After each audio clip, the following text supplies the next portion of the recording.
Pada waktu itu orang Filistin mengerahkan tentaranya untuk berperang melawan orang Israel. Lalu berkatalah Akhis kepada Daud, "Ketahuilah baik-baik bahwa engkau beserta orang-orangmu harus maju berperang bersama-sama dengan aku dalam tentara." Jawab Daud kepada Akhis, "Baik, engkau akan tahu apa yang dapat diperbuat hambamu ini." Lalu Akhis berkata kepada Daud, "Sebab itu, aku mengangkat engkau menjadi pengawalku sendiri sampai selamanya." Adapun Samuel sudah mati. Seluruh orang Israel sudah meratapi dia, dan mereka telah menguburkan dia di Rama, di kotanya. Dan Saul telah menyingkirkan dari dalam negeri para pemanggil arwah dan roh peramal. Orang Filistin itu berkumpul, lalu bergerak maju dan berkemah dekat Sunem. Saul mengumpulkan seluruh orang Israel, lalu mereka berkemah di Gilboa. Ketika Saul melihat tentara Filistin itu, maka takutlah ia, dan hatinya sangat gemetar. Dan Saul bertanya kepada Tuhan, tetapi Tuhan tidak menjawab dia, baik dengan mimpi, baik dengan Urim, baik dengan perantaraan para nabi.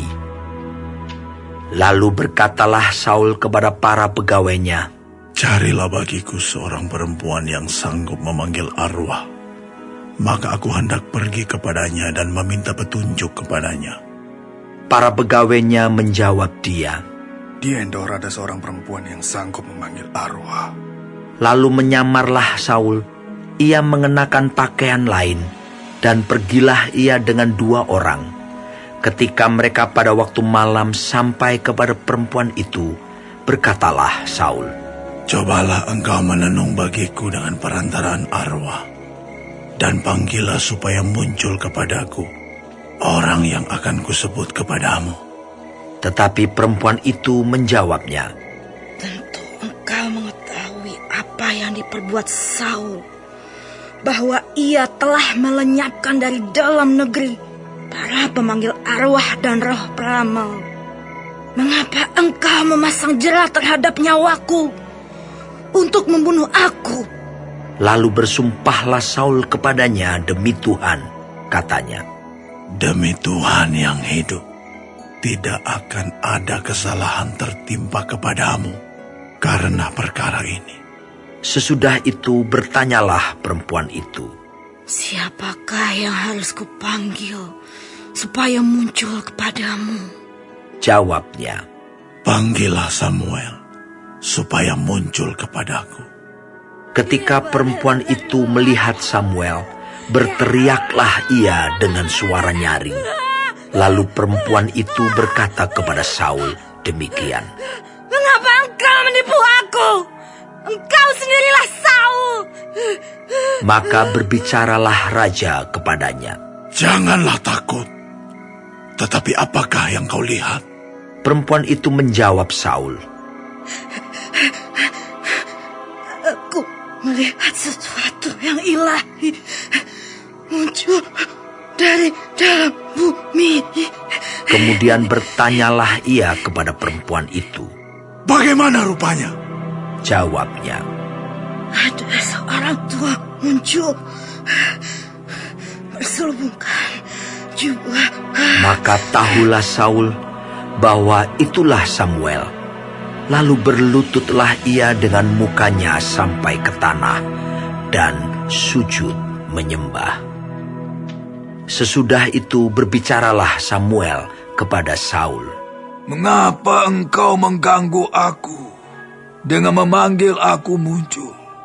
Kata Saul, "Aku sangat dalam keadaan terjepit.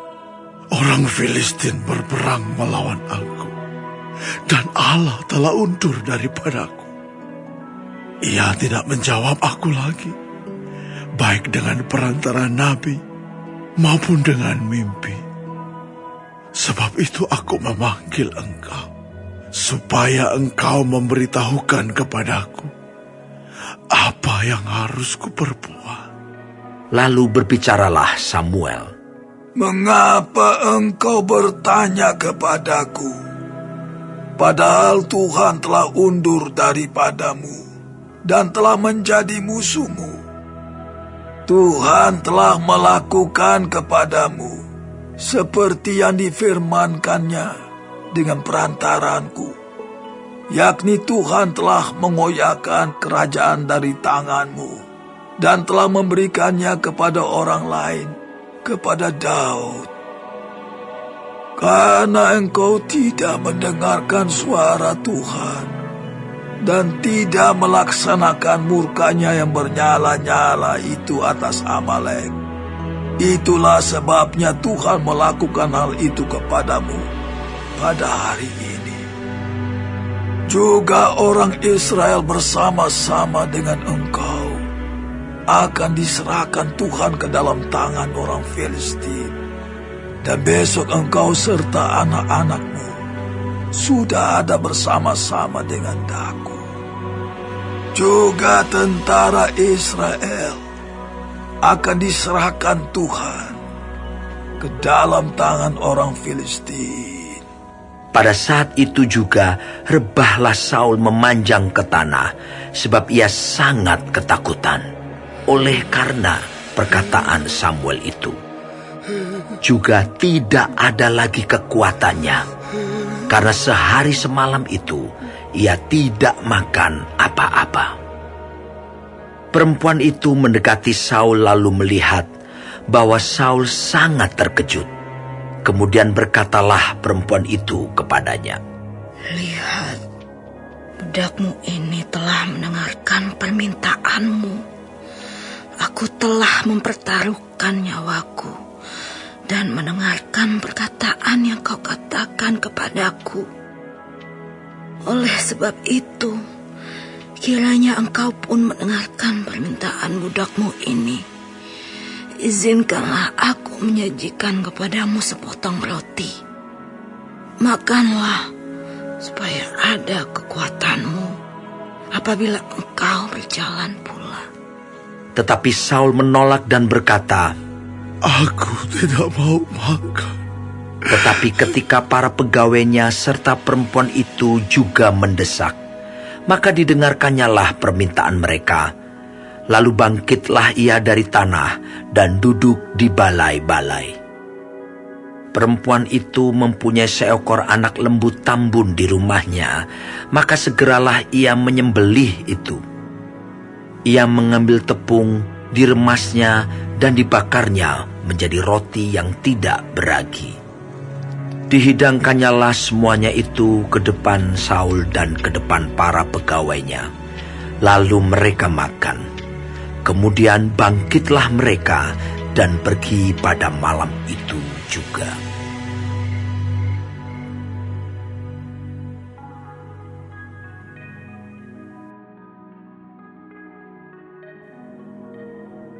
Orang Filistin mengumpulkan segala tentara mereka ke Afek, sedang orang Israel berkemah dekat mata air yang di Yisrael.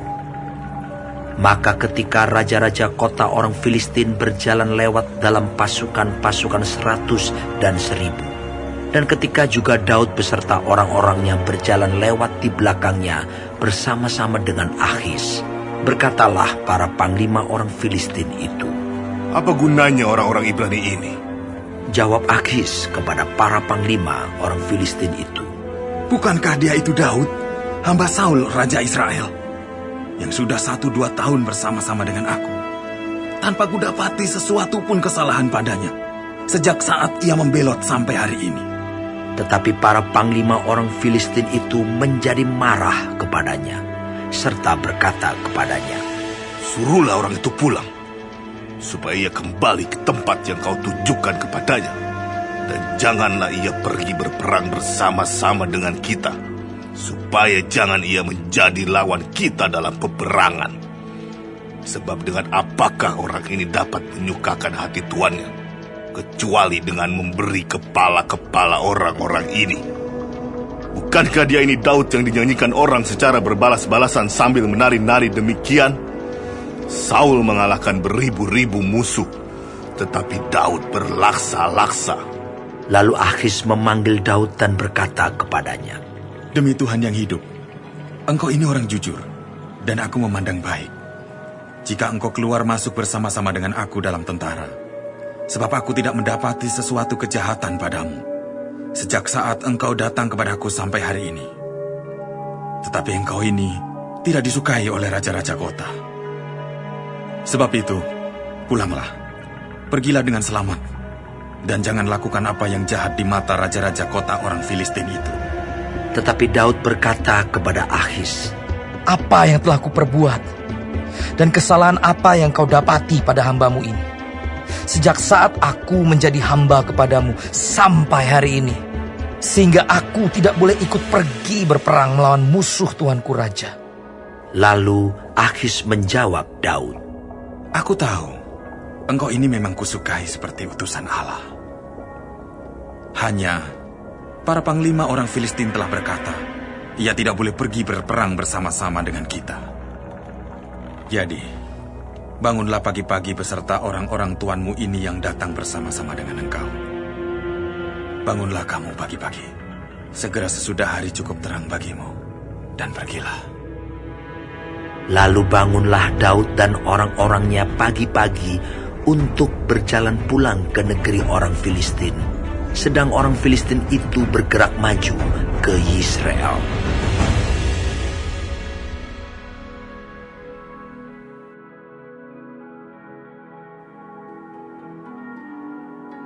Untuk pemimpin biduan, Mazmur Daud.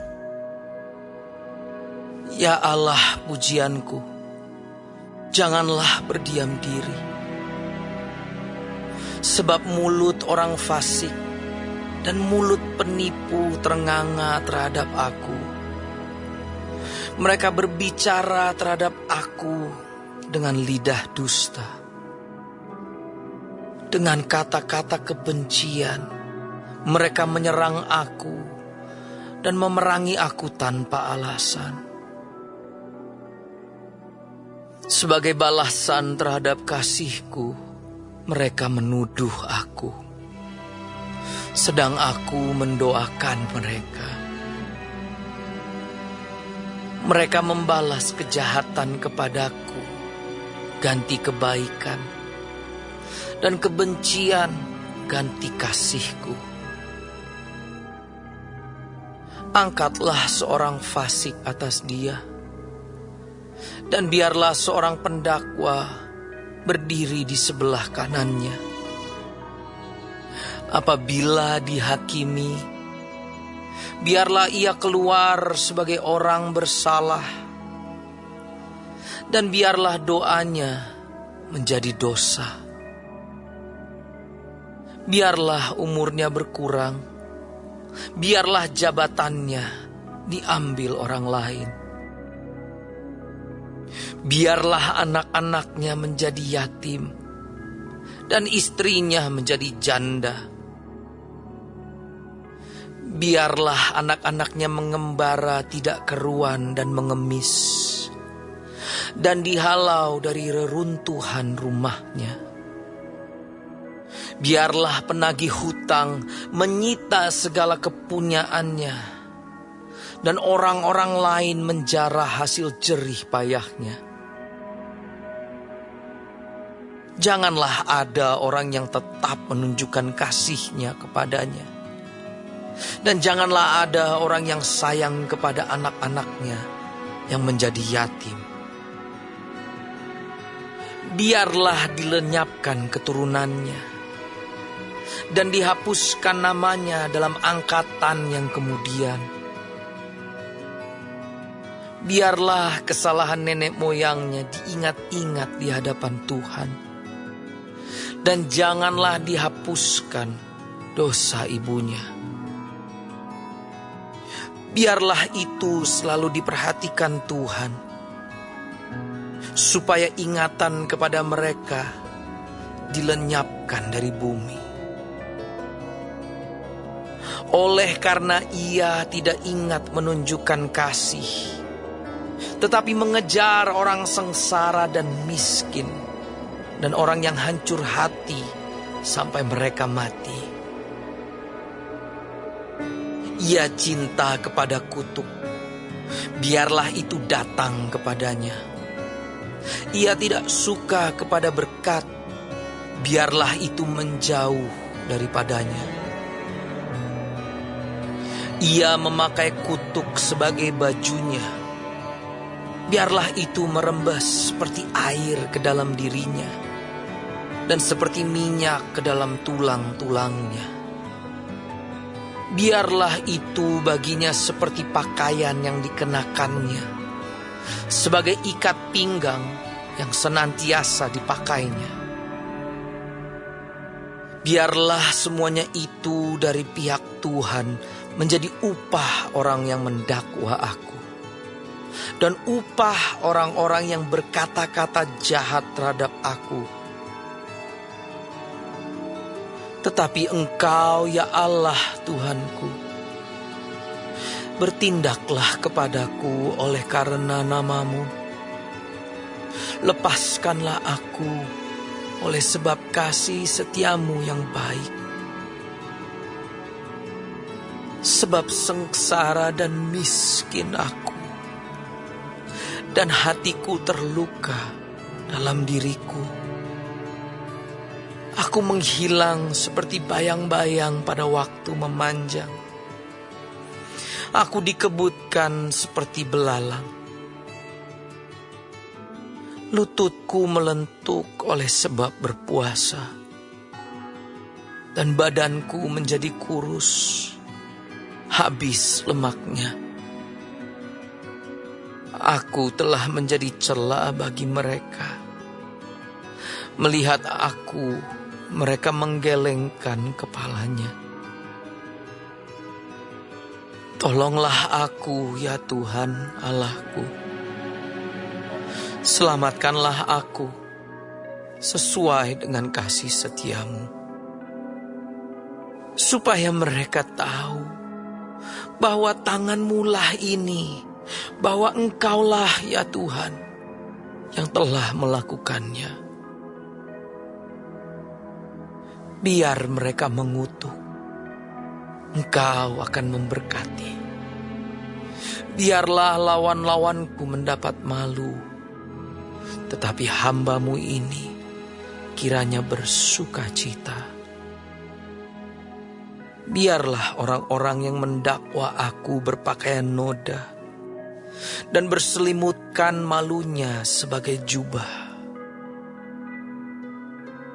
Aku hendak bersyukur sangat kepada Tuhan dengan mulutku, dan aku hendak memuji-muji Dia di tengah-tengah orang banyak. Sebab Ia berdiri di sebelah kanan orang miskin untuk menyelamatkannya dari orang-orang yang menghukumnya.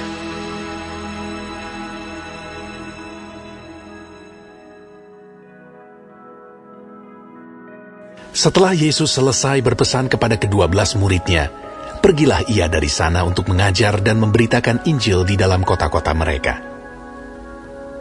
Di dalam penjara, Yohanes mendengar tentang pekerjaan Kristus, lalu menyuruh murid-muridnya bertanya kepadanya, "Engkaukah yang akan datang itu? Atau haruskah kami menantikan orang lain?" Yesus menjawab mereka, "Pergilah dan katakanlah kepada Yohanes apa yang kamu dengar dan kamu lihat. Orang buta melihat, orang lumpuh berjalan, orang kusta menjadi tahir, orang tuli mendengar, orang mati dibangkitkan, dan kepada orang miskin diberitakan kabar baik. Dan berbahagialah orang yang tidak menjadi kecewa dan menolak aku." Setelah murid-murid Yohanes pergi, mulailah Yesus berbicara kepada orang banyak itu tentang Yohanes. "Untuk apakah kamu pergi ke padang gurun? Melihat buluh yang digoyangkan angin kian kemari? Atau untuk apakah kamu pergi? Melihat orang yang berpakaian halus? Orang yang berpakaian halus itu tempatnya di istana raja. Jadi untuk apakah kamu pergi? Melihat nabi? Benar, dan aku berkata kepadamu, bahkan lebih daripada nabi. Karena tentang dia ada tertulis, 'Lihatlah, aku menyuruh utusanku mendahului engkau. Ia akan mempersiapkan jalanmu di hadapanmu.' Aku berkata kepadamu, sesungguhnya di antara mereka yang dilahirkan oleh perempuan tidak pernah tampil seorang yang lebih besar daripada Yohanes Pembaptis. Namun yang terkecil dalam kerajaan sorga lebih besar daripadanya.